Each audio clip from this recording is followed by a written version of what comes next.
Assalamualaikum warahmatullahi wabarakatuh.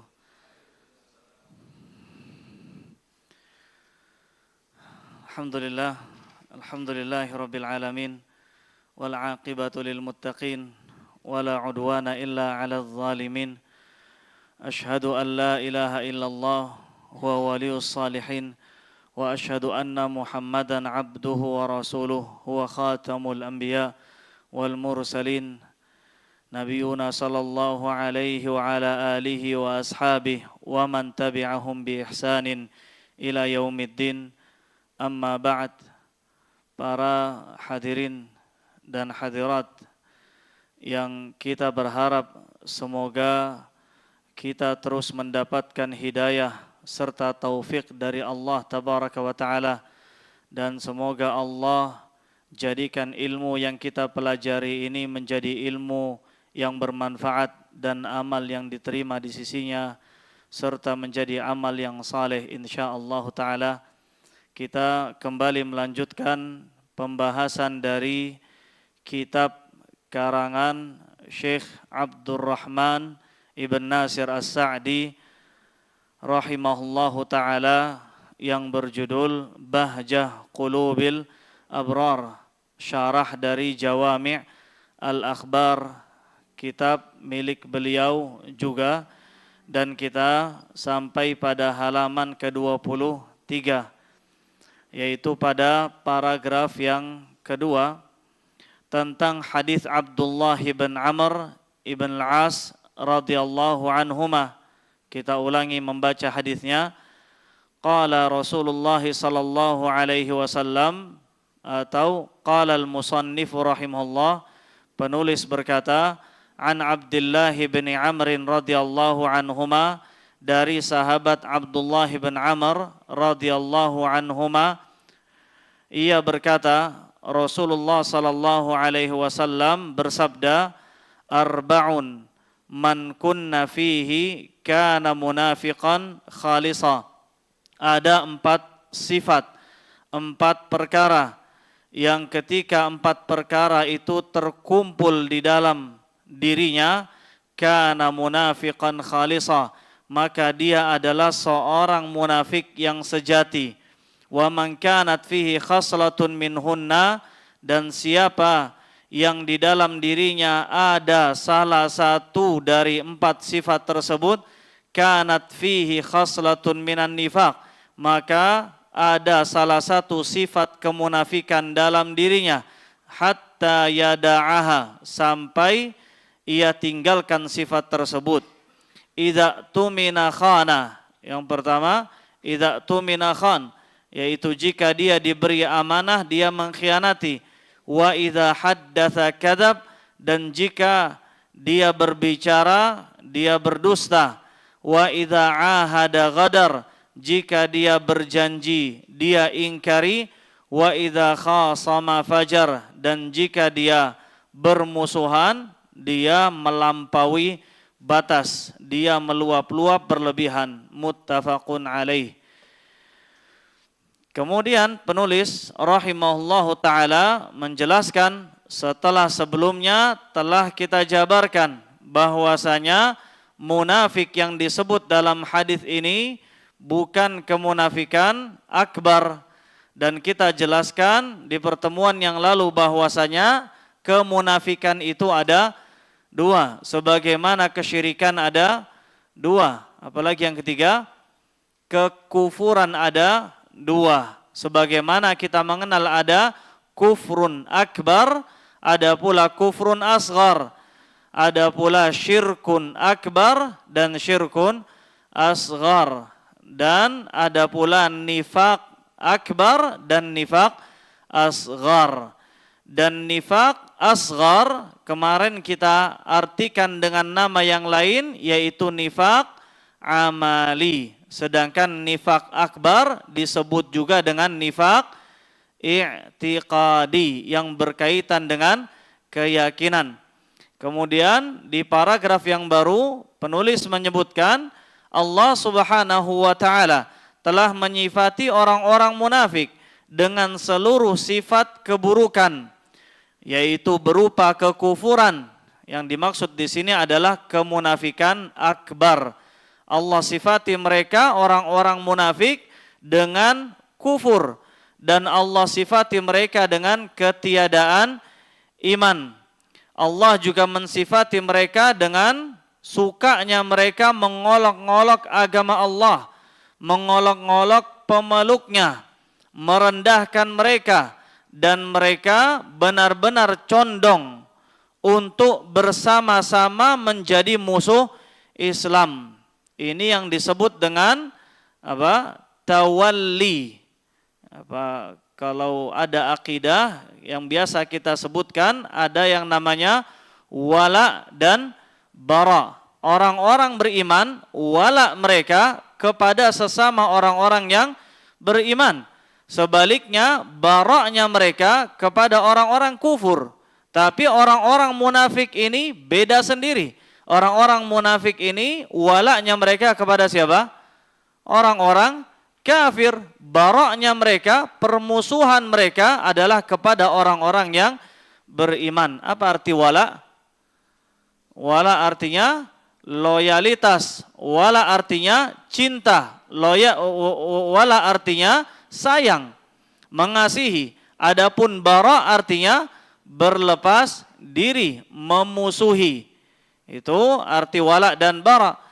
Namun perlu ditegaskan di sini, memang benar sifatnya orang-orang munafikin itu adalah berwala kepada orang-orang kafir. Apa arti berwala kepada orang-orang kafir?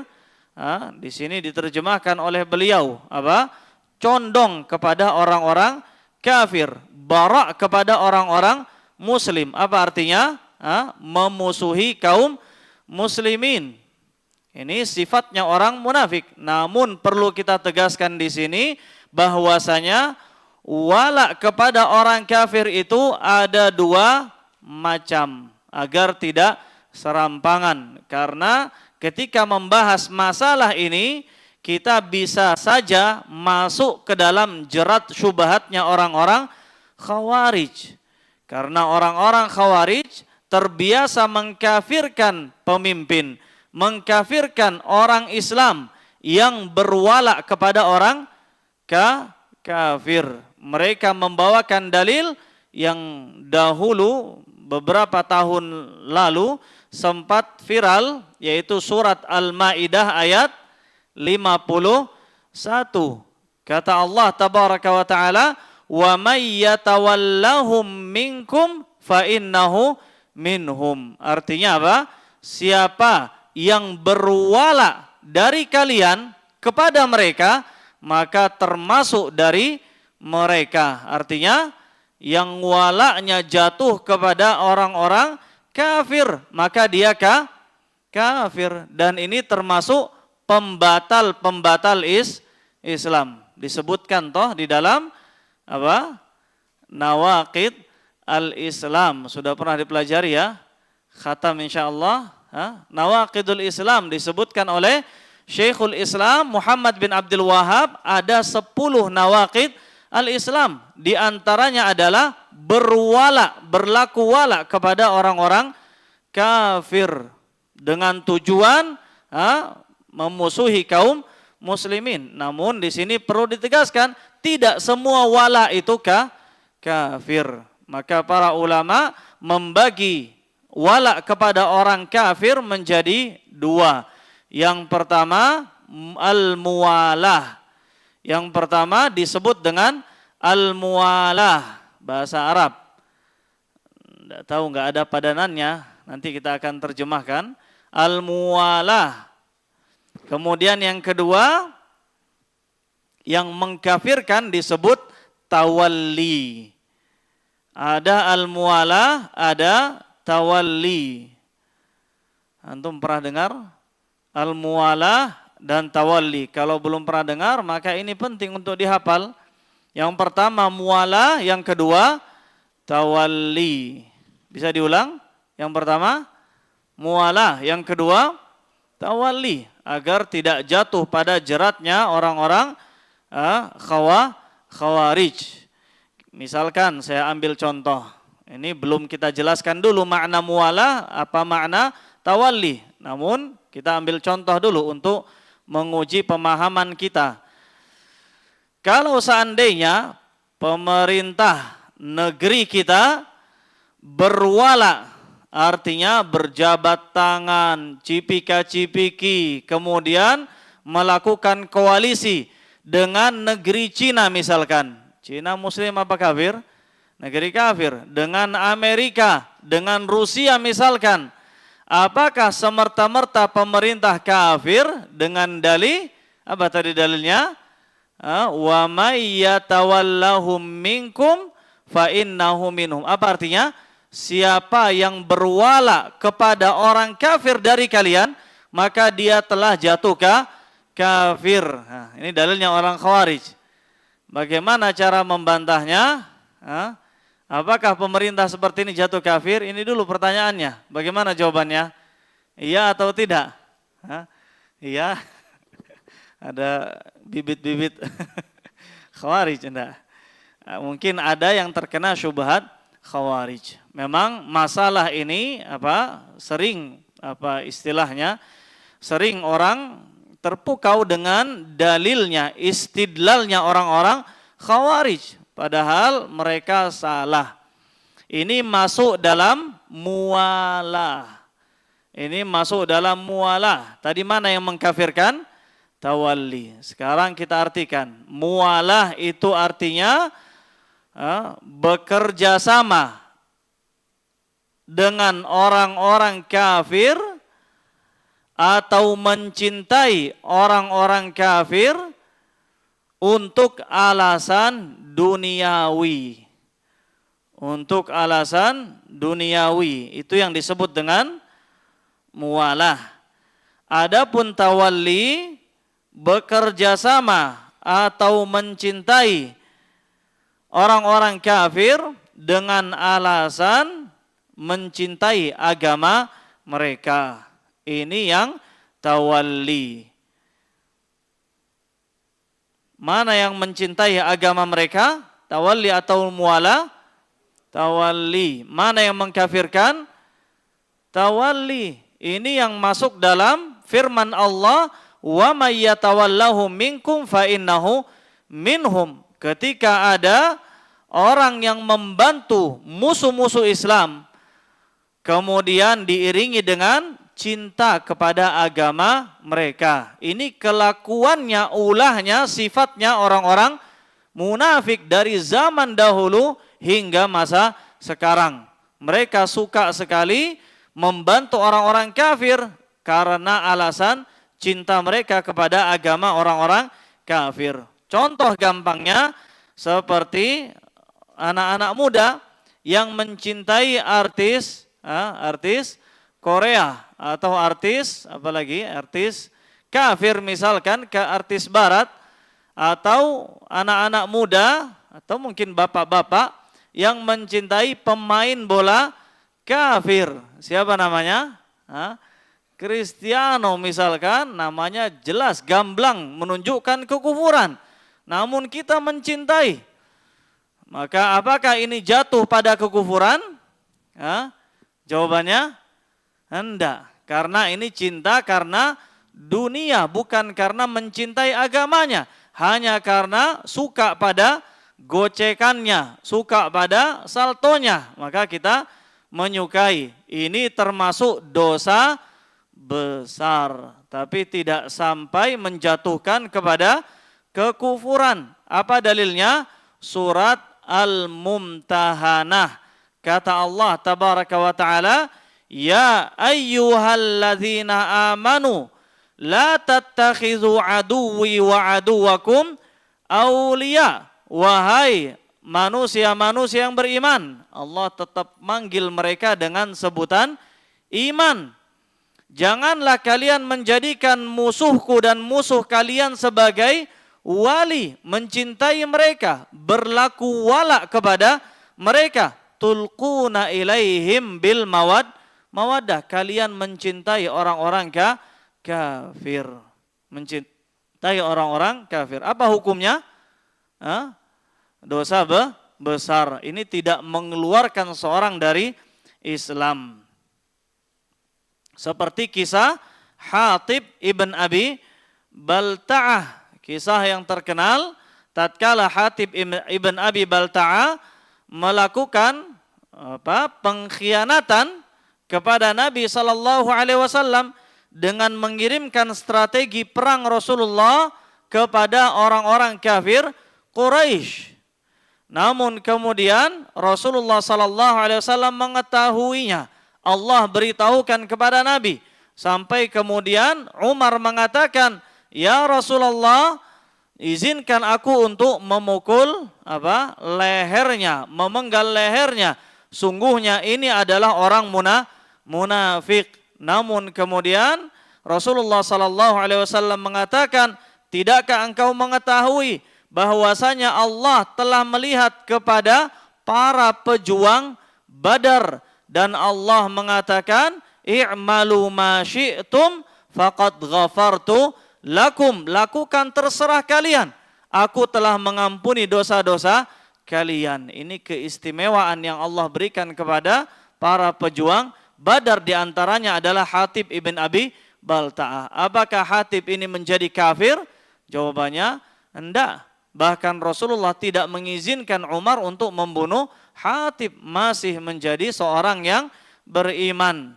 Maka ini membantah syubhatnya orang-orang Khawarij. Meskipun kita mengetahui bahwasanya sifat orang munafik adalah wala kepada musuh-musuh Islam, namun perlu kita jelaskan beda antara sekedar mualah, ini bukan sekedar dosa besar mualah dengan kekufurannya tawalli. Bisa dipahami ya?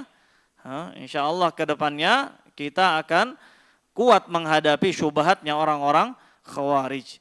Kemudian kata beliau, karena mereka itu selalu membantu mereka dalam memusuhi Islam. Ini kelakuannya orang-orang munafik. Demikian pula orang-orang Syiah. Ini orang-orang yang mencoba masuk ke dalam Islam, padahal hakikatnya mereka adalah antek-anteknya orang-orang Yahudi. Sepuhnya adalah Abdullah ibn Saba al-Yahudi, orang-orang Syiah. Makanya seringkali kita mendengar ketika mereka diizinkan untuk naik haji bersama kaum muslimin, mereka melakukan banyak sekali kemungkaran, pemboman, pembunuhan, kekacauan dan lain sebagainya dilakukan oleh orang-orang Syiah. Bahkan sejarah Islam menjadi saksi kejatuhan, keruntuhan banyak dari daulah Islamiyah diakibatkan karena permusuhannya orang-orang munafik ini, Syiah ini. Kemudian kata beliau, orang-orang munafik itu selalu ada di setiap zaman, terutama zaman sekarang yang berkembang padanya sikap materialistis, penyimpangan agama, serta kebebasan. Kata beliau, adapun kemunafikan yang dimaksud dalam hadis ini adalah jenis yang kedua. Kemunafikan apa? Amali atau i'tiqadi? Amali. Kemunafikan kecil, bukan kemunafikan besar. Sebagaimana yang disebutkan dalam hadis di atas, yaitu kemunafikan dalam amalan. Apa kemunafikan dalam amalan? Nifaq asghar. Artinya kalau misalkan ada orang yang ketika berbicara dia berdusta, maka ini tidak mengeluarkannya dari agama Islam, meskipun harus dan patut diwaspadai sifat-sifat kemunafikan ini. Kata beliau, walaupun kemunafikan ini tidak mengeluarkan pelakunya dari agama secara menyeluruh, namun kemunafikan ini merupakan pintu menuju kekufuran. Artinya, sebagaimana sabda Nabi, arba'un man kunna fihi kana munafiqan khalisan. Ketika 4 sifat ini terkumpul dalam diri seorang, maka dia benar-benar munafik secara amal. Dia benar-benar seorang munafik secara amal. Dan tidak menutup kemungkinan suatu ketika dia bisa menjadi munafik i'tiqadi atau munafik yang murtad keluar dari agama Islam. Kata beliau, barang siapa terkumpul padanya 4 perangai tersebut, telah terkumpul padanya kejelekan dan dirinya telah tersifati dengan sifat orang-orang munafik.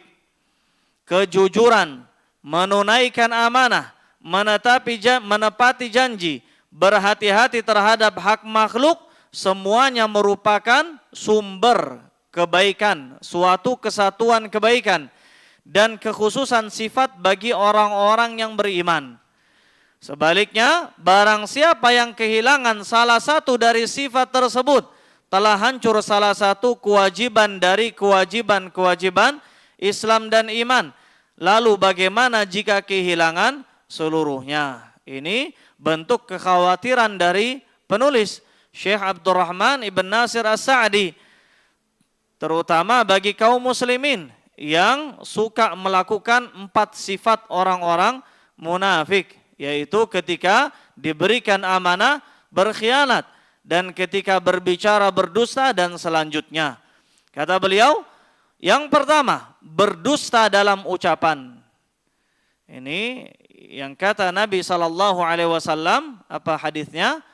Wa idza haddatsa kadzaba, berdusta dalam ucapan. Dan banyak orang menyangka dusta ini adalah hanya sekedar dusta kepada manusia, padahal ada kedustaan yang lain. Apa yang beliau sebutkan di sini termasuk kedustaan tentang Allah Subhanahu wa taala, tentang Rasulullah sallallahu alaihi wasallam, membawa nama Allah, membawa nama Rasulullah sallallahu alaihi wasallam secara dusta. Barang siapa berdusta atas nama Rasulullah, hendaknya dia menyiapkan tempat duduknya dari api neraka. Sebagaimana sabda Nabi, apa? Man kadzaba alayya muta'ammidan falyatabawwa maq'adahu minan nar. Artinya ini sebagaimana disebutkan oleh penulis. Allah Subhanahu wa taala juga berfirman, "Wa man azlam mimman iftara 'ala Allahil kadzib." Kata Allah, siapakah yang lebih zalim daripada orang-orang yang mengadang-adakan kedustaan terhadap Allah? Dan begitu banyak orang-orang yang mendustakan Allah dengan cara apa?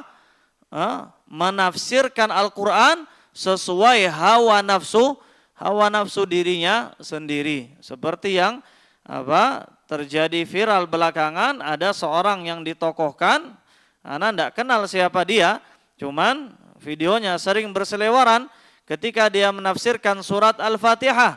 Apa? Yang mana? Surat Al-Fatihah ketika dia menafsirkan Alhamdulillahi Rabbil Alamin. Alhamdulillahi Rabbil Alamin. Kemudian dia menafsirkan bahwasanya artinya adalah segala puji bagi Allah Rabbul Alamin. Antum pernah lihat nggak videonya? Ada yang mengatakan apa? Yang penting di dunia ini solusinya semuanya adalah apa? Fulus. Kemudian mengartikan Alhamdulillahi Rabbil Alamin artinya segala puji bagi Allah. Rabb diambil dari rubiah. Apa rubiah? Ini ngawur ini. Rubiah apa rubiah? Rupiah. Allah adalah Rabbul Alamin. Maksudnya adalah Allah adalah rupiah bagi seluruh alam semesta. Ini ngawur. Ada, antum nggak pernah lihat ya? Apa ana aja yang lihat?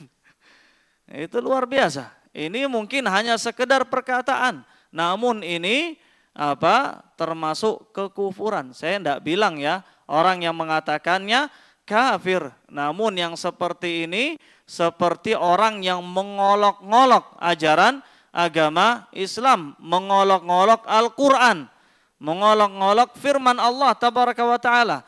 Allahu alam, ketika orang yang melakukannya melakukan dengan sadar, tahu itu adalah pembatal keislaman, maka dia jatuh kafir. Tapi saya tidak mengucapkan secara personal. Ini termasuk dusta terhadap Allah. Dan di antara gambaran kedustaan terhadap Allah adalah memfatwakan sesuai hawa nafsu, membawa hukum tidak sesuai dengan ajaran Allah tabaraka wa taala, menghalalkan yang haram dan mengharamkan yang halal. Kemudian termasuk diantaranya orang-orang yang suka membawa nama Nabi sallallahu alaihi wasallam dengan dusta. Saya bermimpi melihat Rasulullah sallallahu alaihi wasallam, dan termasuk di antara wasiat Rasulullah adalah melakukan zikir ini dan zikir itu. Ini dusta. Meskipun yang mengatakannya mengaku sebagai anaknya Nabi Adam. Anaknya siapa? Anaknya Rasulullah. Ini termasuk kedustaan. Sebagaimana sabda Nabi, man batta'a bihi amaluhu lam yusri' bihi nasabuh. Siapa yang malas beramal, siapa yang rusak amalannya, tidak akan bisa dia benar hanya karena anaknya, zuriatnya Nabi SAW. Nasab sama sekali tidak bisa membantu amalan yang rusak. Itu hadis Nabi SAW. Intinya orang yang paling buruk adalah orang yang berdusta membawa nama Allah, membawa nama Rasulullah SAW. Kata beliau, hadis ini pun mencakup kedustaan yang ia beritakan tentang peristiwa-peristiwa secara global maupun terperinci. Dan ini kelakuannya banyak sekali kaum muslimin, terutama di negeri kita Indonesia. Allahu alam, cuman yang sering kita lihat begitu banyak kaum muslimin yang tidak tatsabbut dalam menyebarkan berita. Ketika dia terima satu berita, langsung dia share, langsung dia beritakan, langsung dia tulis status tanpa dia tatsabbut terlebih dahulu. Bukankah Nabi SAW mengatakan kafa bil mar'i ithman atau kafa bil mar'i ithman an yuhadditsa bi kulli ma sami'. Kata Nabi, cukuplah seseorang berdusta, dianggap seorang yang berdosa ketika dia menceritakan apapun yang dia dengar. Sebagaimana perkataan Nabi SAW, cukuplah seorang dianggap sebagai pendusta ketika dia menukil apapun yang dia dengar. Tidak boleh. Tidak boleh. Dan ini menjadi pelajaran bagi kita, terutama bagi kita muslimin di Indonesia. Dan antum perhatikan, banyak sekali komentarnya orang-orang di negeri kita yang serampangan dan sembarangan. Dan saya yakin orang yang ngaji tidak ikut-ikutan. Kenapa demikian? Karena kurangnya literasi. Begitu banyak orang bodoh di negeri kita, termasuk saya, termasuk banyak di antara kita bodoh. Akhirnya mereka berkomentar tanpa ilmu, melupakan firman Allah tabaraka wa taala, wala taqfu ma laisa laka bihi ilm. Jangan kau ikuti apa yang engkau tidak memiliki ilmu tentangnya. Makanya kata beliau di sini, termasuk dusta adalah memberitakan seluruh peristiwa secara global maupun yang terperinci tanpa disaring lebih dahulu. Kata beliau, barang siapa yang kondisinya seperti yang disebutkan, maka dia telah menyerupai orang-orang munafik dalam sifat yang menjadi ciri khas utama mereka, yaitu berdusta, yang Rasulullah SAW bersabda tentangnya, iyyakum wal kadhib. Kata Nabi, hati-hati kalian terhadap satu dusta. Iyyakum wal kadhib, hati-hati kalian terhadap kedustaan. Fa innal kadhiba yad'u ilal fujur. Karena kedustaan itu akan menggiring kepada perilaku dosa. Wa innal fujura yahdi ilan nar, dan perbuatan dosa akan menggiring kepada api neraka. Wala yazalur rajulu yakdzib wa yataharral kadhib hatta yuktaba indallahi kadzdzaba. Dan seorang senantiasa berdosa, terus-menerus berdusta, hingga dia dicatat di sisi Allah sebagai seorang pendusta. Dan ini yang sering kali kita ajarkan kepada anak didik kita.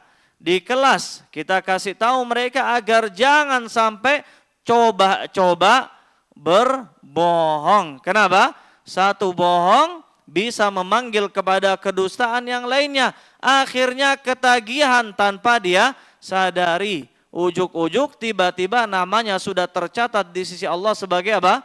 Dajjal. Apa Dajjal? Ini istilah para ahli hadis dalam kutubur rijal. Mereka menggelari orang-orang yang saking seringnya berdusta, mengatasnamakan Rasulullah dalam hadis-hadis disebut dengan Dajjal, bahkan Dajjal minat Dajjajil, Dajjal dari sekian banyak Dajjal yang lain. Kemudian kata beliau, ini yang pertama tentang berbicara berdusta. Kemudian yang kedua tentang amanah. Apa hadisnya? Idza tumina khana. Apabila dia diberikan amanah suatu harta, dia berkhianat. Kata beliau, barang siapa diberi amanah suatu harta, hak-hak manusia atau rahasia-rahasia mereka, lalu dia mengkhianatinya dan tidak menunaikan amanahnya. Dan di manakah keimanan orang tersebut? Di mana pula hakikat keislamannya?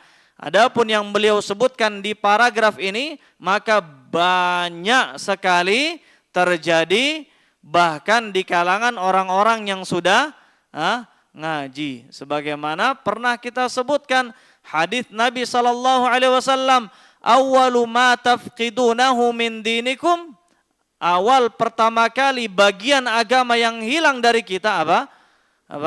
Amanah. Ini yang pertama kali. Dan yang paling terakhir kali adalah salat. Artinya apa?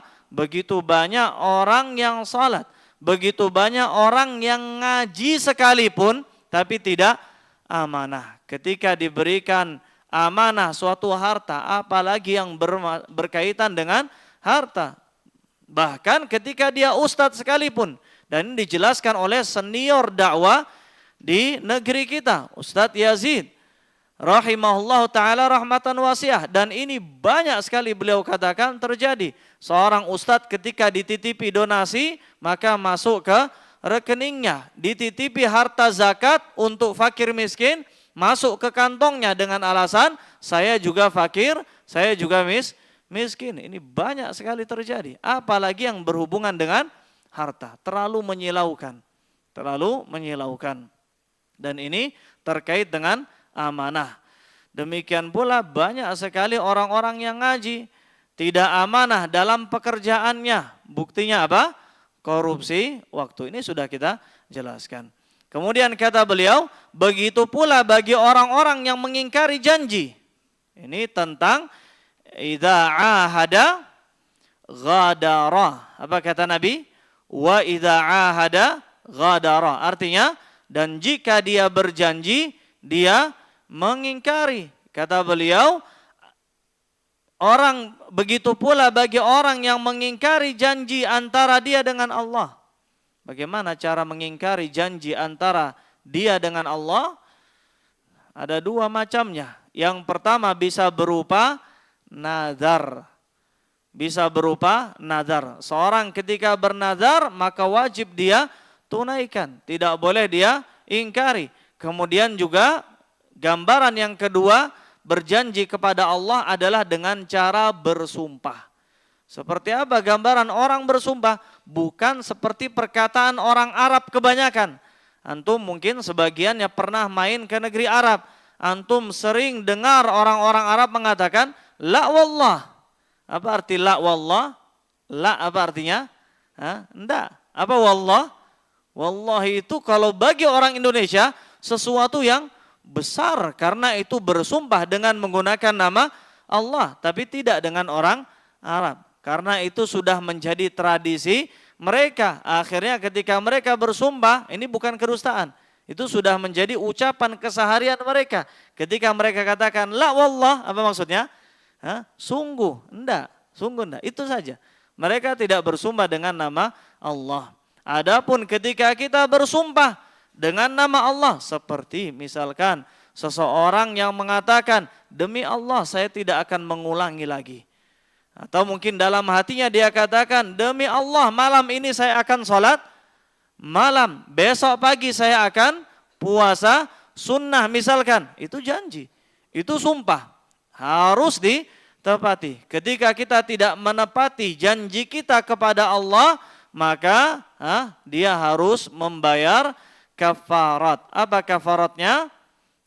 It'am asyarati masakin, memberi makan kepada 10 orang miskin, atau memberikan pakaian kepada 10 orang miskin, atau dengan cara apa? Berpuasa 3 hari. Kalau tidak bisa, atau dengan memerdekakan budak. Kalau ketiga-tiganya tidak bisa, maka dengan berpuasa selama 3 hari. Ini kafaratnya. Ini harus dijaga dan harus ditunaikan. Apalagi janjinya dengan Allah. Kemudian kata beliau, dia disifati dengan atau janji-janji antara dia dengan manusia. Dan ini banyak sekali terjadi. Terutama sekali yang paling umum terjadi adalah janji bayar hutang. Banyak orang-orang yang masuk ke dalam dirinya sifat-sifat kemunafikan, terutama dalam bayar hutang. Sebisa mungkin jangan menghutang. Kenapa? Bayarnya yang susah. Banyak orang persaudaraannya antara dia dengan saudaranya, sahabat karibnya, atau hubungan silaturahimnya dengan keluarganya rusak hanya karena masalah hutang. Banyak kerusakan hanya karena masalah ini. Maka ini termasuk di antara sifat buruk, dan kata beliau termasuk di antara sifat orang-orang munafik. Kata beliau, demikian halnya bagi orang yang tidak menahan dirinya dari harta-harta dan hak manusia, merampasnya, berselisih atasnya dengan perkara yang batil untuk menetapkan sesuatu yang batil, artinya mengambil harta orang lain, tidak amanah. Maka sifat-sifat ini hampir tidak akan bisa bersatu di dalam jiwa seseorang yang di dalamnya terdapat keimanan yang cukup. Karena sifat-sifat yang disebutkan itu sangat bertentangan dengan keimanan. Dari sini kita belajar barometer iman di dalam diri kita. Seseorang ketika beriman kepada Allah, dia akan jujur dalam ucapannya. Sebaliknya, ketika keimanannya berkurang, ada kemunafikan dalam dirinya, dia akan berdusta. Demikian pula ketika dia beriman, dia akan menjaga amanah. Sebagaimana pernah kita sebutkan hadisnya. Ada yang ingat? Anda sebutkan ujungnya. La imanah. Lanjutkan apa? La imana, atau bahasa Indonesia, tidak ada iman bagi mereka yang tidak amanah. Tidak ada iman maksudnya tidak sempurna imannya orang-orang yang tidak menjaga amanah. Ini azan Isya. Baik, kita lanjutkan. Masih semangat. Nyawanya tinggal setengah. Berjuang ya. Bismillah. Lanjut, ini pembahasan yang sangat penting karena berkaitan dengan kemunafikan. Kemudian kata beliau, ketahuilah, ini tadi kita sebutkan, kata beliau, karena sifat-sifat para akhir paragraf yang sebelumnya, karena sifat-sifat yang disebutkan itu sangat bertentangan dengan keimanan. Dan ini barometer. Kalau kita ingin mengukur nilai keimanan dalam diri kita, ukur dengan sifat-sifat ini. Ketika kita jujur, iman kita naik. Dan ketika kita berdusta, iman kita berkurang. Dan pada saat yang sama, barometer kemunafikan sedang naik dalam diri kita. Demikian pula sifat-sifat yang lainnya. Namun yang menjadi pertanyaan di sini, apakah boleh ketika kita mendapati saudara kita di dalam dirinya terdapat sifat-sifat kemunafikan? Ada berapa? Ada 4, bahkan lebih dari itu. Syekh Saleh Al-Munajjid menyebutkan dalam buku beliau Silsilah A'malil Qulub, buku rentetan amalan-amalan hati. Di antaranya tentang kemunafikan. Beliau sebutkan ada 31 tanda-tanda kemunafikan. Kira-kira bisa enggak kita menghindari semuanya? Banyak sekali. Di antara tanda kemunafikan yang beliau sebutkan dalam buku tersebut adalah meninggalkan sholat jamaah. Ini termasuk tanda kemunafikan. Sebagaimana perkataan Abdullah bin Mas'ud, kata beliau, laqad ra'aituna wa ma yatakhallafu anha illa munafik. Aku melihat dari kalangan para sahabat tidak ada yang meninggalkan salat jamaah kecuali dia adalah munafik, benar-benar orang munafik. Itu di zaman para sahabat, benar-benar orang munafik, artinya munafik besar. Di zaman dahulu itu ciri khas munafik besar adalah meninggalkan salat jamaah. Hanya saja di zaman kita ini masuk dalam kemunafikan kecil. Ciri khas munafik kecil adalah meninggalkan salat jamaah. Di antara ciri khas kemunafikan yang beliau sebutkan adalah apa? Mendengarkan lagu-lagu, mendengarkan nyanyian dan sedikit berzikir. Ini termasuk ciri khasnya orang-orang munafik. Kalau seandainya ada orang Islam yang ada dalam dirinya sifat munafik, apakah boleh kita sebut jangan dekati orang itu, jangan dekati fulan dan fulanah? Kenapa? Dia adalah orang munafik. Boleh enggak? Tujuan hati kita benar. Dia munafik dengan kemunafikan kecil yang tidak mengeluarkan dari Islam. Boleh atau tidak? Jawabannya enggak boleh. Kenapa? Karena ini gelar yang mencakup kemunafikan besar dan kecil. Dan ini termasuk gelar yang berat. Makanya tidak boleh orang yang melakukan kekufuran kecil kita sebut dengan istilah kafir. Tidak boleh kita juluki orang yang melakukan kesyirikan kecil dengan musyrik. Kenapa? Gelar musyrik, gelar kafir, gelar munafik. Ini bukan gelar yang bisa disematkan serampangan. Namun cukup kita katakan sebagai bentuk nasihat, innaka mru'un fika nifaq. Boleh kita katakan engkau ada di dalam dirimu salah satu sifat kemunafikan, itu boleh. Itu boleh sebagai bentuk nasihat. Kemudian kata beliau, ketahuilah termasuk salah satu prinsip ahlu sunnah wal jamaah adalah bahwa bisa saja di dalam diri seorang hamba itu terkumpul sifat baik dan buruk. Demikian pula bisa saja terkumpul pada dirinya sifat-sifat keimanan, kekufuran, dan kemunafikan. Mungkin enggak orang itu beriman tapi dalam dirinya ada kekufuran, kemunafikan, kesyirikan? Mungkin atau tidak? Mungkin kalau kemunafikannya dari jenis nifak asghar mungkin. Dan ini termasuk keyakinan kita sebagai ahlu sunnah wal jamaah. Sebagaimana ini arti dari iman itu sendiri. Apa arti iman? Yazidu wa yanqus. Yazidu bi ta'atir rahman wa yanqusu bi ta'ati syaitan. Iman itu bertambah dan berkurang. Bertambah dengan iman, berkurang dengan kemunafikan. Kemunafikan di sini kemunafikan kecil. Kemunafikan di sini kemunafikan asghar. Saya kasih perumpamaan sebagai bahan tes. Contohnya misalkan seperti ketika ada seseorang yang beristihza. Apa istihza? Mengolok-olok, menghina agama Islam, menghina janggut, menghina syariat Islam. Apakah orang ini bisa dikatakan sebagai seorang yang beriman? Apakah orang ini bisa kita katakan sebagai seorang beriman? Atau bahasa lain, apa bisa terkumpul dalam dirinya iman plus kelakuannya seperti ini? Bisa enggak? Bisa?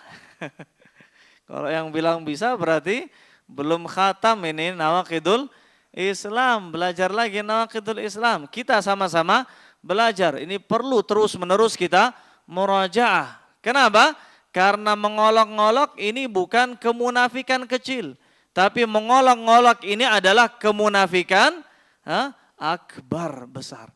Maka ketika terjadi dalam diri seorang kemunafikan besar, tidak akan pernah berkumpul kemunafikan besar dengan keimanan, mengeluarkannya dari Islam. Sebagaimana firman Allah tabaraka wa taala, abillah wa ayatihi wa rasulihi kuntum tastahzi'un la ta'tadhiru laqad kafartum ba'da imanikum. Kalian telah kufur.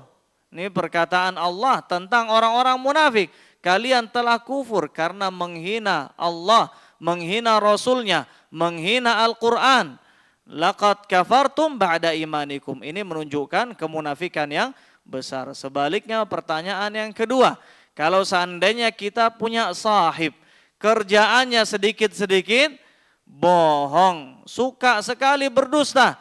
Bahkan tidak jarang dia berdusta dengan membawa nama Allah, membawa nama Rasulullah sallallahu alaihi wasallam. Apakah masih ada iman dalam dirinya? Ini berdusta dengan membawa nama Rasulullah, nama Allah tabaraka wa taala. Apakah masih ada iman dalam dirinya? Ayo. Ini berdusta dari amalan, bukan keyakinan. Di sini Syekh menyebutkan contoh di antara kedustaan yang masuk dalam kemunafikan adalah berdusta dengan membawa nama Allah, berdusta dengan membawa nama Rasulullah sallallahu alaihi wasallam. Apakah masih ada iman dalam dirinya? Masih. Selama dia tidak mengolok-olok firman Allah, selama dia tidak mempermainkan ajaran agama Islam. Ini masih termasuk orang yang melakukan kemunafikan asghar, kemunafikan kecil.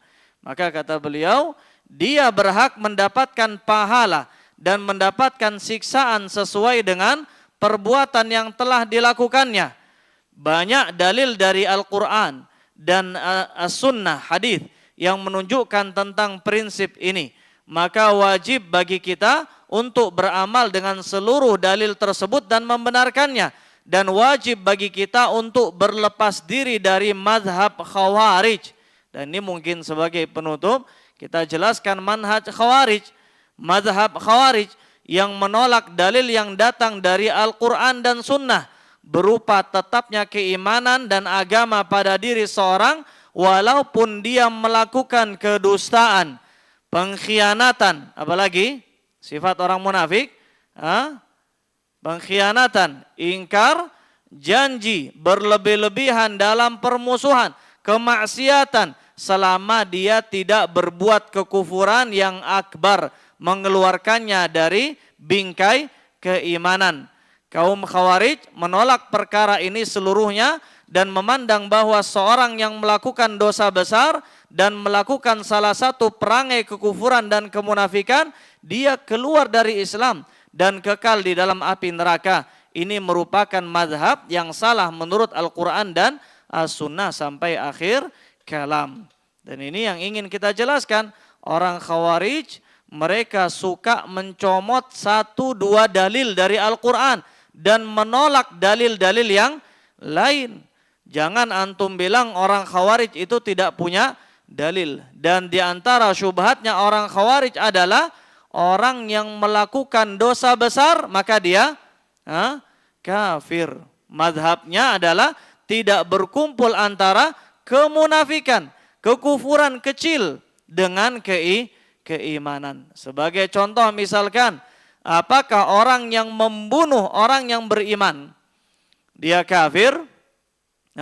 Jawabannya tidak kafir. Kenapa? Karena membunuh itu dosa besar yang tidak sampai mengeluarkan dari Islam. Dan orang Khawarij berhujjah terutama dengan ayat-ayat semacam ini. Di antaranya adalah dengan firman Allah tabaraka wa taala, "Wa may yaqtul mu'minan muta'ammidan." siapa yang membunuh orang yang beriman dengan sengaja, fajazauhu jahannam, hukumannya adalah neraka, khalidan fiha, kekal di dalamnya. Bagaimana menjawab syubhat semacam ini? Allah berkata kekal di dalamnya. Bagaimana menjawab? Atau mungkin kita bawakan dalil yang lain. Seperti misalkan firman Allah tabaraka wa ta'ala, orang-orang yang tidak berdoa kepada selain Allah dan tidak membunuh jiwa yang diharamkan dan tidak berzina, maka orang-orang yang melakukan perbuatan seperti itu, dia akan berdosa. Allah akan melipat gandakan hukuman pada hari kiamat dan Allah akan mengekalkan mereka di neraka. Artinya orang berzina kekal, orang membunuh kekal. Bagaimana menjawabnya? Bagaimana menjawabnya? Kalau dilihat dari 1-2 dalil maka tidak bisa menjawabnya. Tapi kita lihat dalil yang lain. Ada dalil-dalil lain yang banyak. Di antaranya firman Allah tabaraka wa ta'ala, sesungguhnya Allah tidak mengampuni dosa kesyirikan. Dan Allah mengampuni dosa-dosa selain dosa kesyirikan. Maka ini menjadi hujjah kita. Bahwasanya orang yang melakukan dosa kesyirikan tidak diampuni. Namun orang yang melakukan dosa selain dosa kesyirikan mungkin diampuni oleh Allah, termasuk diantaranya adalah orang yang membunuh, orang yang berzina, dan orang yang melakukan dosa-dosa besar yang lain. Seperti kisah seorang yang hijrah ke kota Madinah, namun kemudian dia tidak bisa tahan dengan cuaca Madinah. Akhirnya saking sakitnya yang dia derita, dia pun kemudian menusukkan ujung panah ke urat nadi tangannya. Kemudian dia pun mati dalam kondisi bunuh diri. Sahabatnya saat itu bermimpi. Kemudian melihat dia dalam kondisi yang indah, dalam kondisi yang senang. Namun kemudian dia menyembunyikan kedua tangannya. Ketika ditanya tentang mimpi tersebut kepada Nabi SAW, kata Nabi SAW, Allah telah mengampuninya karena hijrahnya kepadaku. Ini menunjukkan bahwasanya orang yang melakukan dosa besar sekalipun mungkin diampuni oleh Allah Azza wa Jalla. Namun kemudian sahabatnya itu bertanya, bagaimana dengan kedua tangannya? Kemudian kata Nabi, karena dia telah melakukan bunuh diri, dia lakukan di tangannya, maka dia menutupi kedua tangannya sebagai bentuk hukuman bunuh dirinya. Kemudian Nabi SAW berdoa, Allahumma ghfir liyadaihi, ya Allah ampuni juga kedua tangannya. Maka kemudian Allah melepaskan dia, membebaskan dari hukuman. Ini seakan-akan dua dalil yang bertolak belakang. Namun kalau kita kumpulkan semua dalilnya, kita bisa mengetahui bahwasanya kesimpulannya orang yang melakukan dosa besar, maka dia sekalipun dijanjikan oleh Allah kekal di neraka, tapi selama dosa tersebut tidak sampai kesyirikan, mungkin diampuni oleh Allah dan mungkin juga tidak. Ini untuk terbebas dari syubhatnya orang-orang Khawarij. Ini yang bisa kita sampaikan. Allahu ta'ala ala wa alam. Wa sallallahu wa sallam ala nabiyyina Muhammad wa ala alihi wa sahbihi ajma'in. Wa akhiru da'wana alhamdulillahi rabbil alamin.